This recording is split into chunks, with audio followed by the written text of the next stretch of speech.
V ප්‍රවේගයෙන් ගමන් කරන වායු අණුවක් අංශක 60ක පතන කෝණයකින් යුතුව පෘෂ්ඨයක් මත ගැටි සමාන කෝණයකින් පරාවර්තනය වේ. වායු අණුවේ සම්පූර්ණ ගම්‍යතා වෙනස් වීම. අපි ඔකට පොඩි සටහනක් ඇඳගමුකෝ. මෙහෙම වායු අණුවක් ඇවිල්ලා වදිනවා. කෝණය 60යි කියලා කියන්නේ. පෘෂ්ඨයක වෙලා ඒ කෝණයම පරාවර්තනය වෙනවා කියලා කියන්නේ. එතකොට මේක v වේගයෙන් එන්නේ.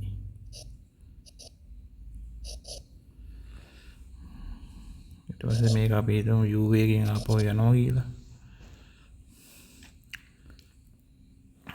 එතකොට අපි බලමු මෙන්න මේ අතට කොහොමද ගම්‍යතාවය වෙනස් වෙන්නේ කියලා. දැන් මේ කෝණයත් 60යි දීලා තියෙන්නේ. දැන් මේ අතට බලයක් ක්‍රියා කරනවා මොකක් කරේ. ඒ අතට බලයක් ක්‍රියා කරන්නේ නැහැ. මේක ක්‍රියා කරන්නේ අභිලම්බව මේ අතට විතරනේ. එතකොට මේ පැත්තේ තියෙන ගම්‍යතාවයේ මේ වෙනසක් වෙන්නේ නැහැ. එතකොට මුල් ගම්‍යතාවය වෙන්නේ mv sin 60නේ. ඊට පස්සේ අවසාන ගම්‍යතාවය වෙන්නේ mu sin 60. එතකොට මේ ටික කැපුලා ගියාම v සමාන u වෙනවනේ. එතකොට මේක v කියලා ගන්න පුළුවන් අපිට.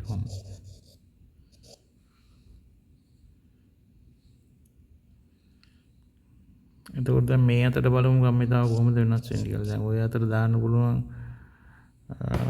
ft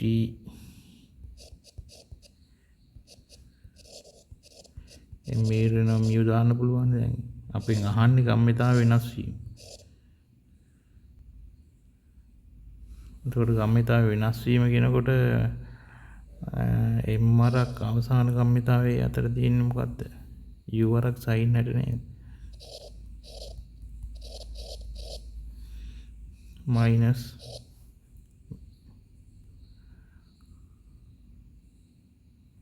ඊට පස්සේ මෙන්න මේක ඒක තියෙන මේ දිශාවට. එතකොට ඒක ආයි මයිනස් වෙනවානේ. ඒක වෙන්නේ v වරක් මෙතන cos 60 නේ දෙන්නේ. cos 60 අපි කියවන ඉස්සලා u සමානයි v කියලා. එතකොට m වරක් v බෙදීම 2 cos 60 කියන්නේ භාගයයි. ඊට ප්ලස් මෙතනත් m වරක් v බෙදීම 2. එතකොට mv. එතකොට මේ අතර ගම්‍යතාව වෙනස් වීම මෙච්චරයි. මේ අතර ගම්‍යතාව වෙනස් වීම 0. එතකොට උත්තරේ ඉන්නේ 3.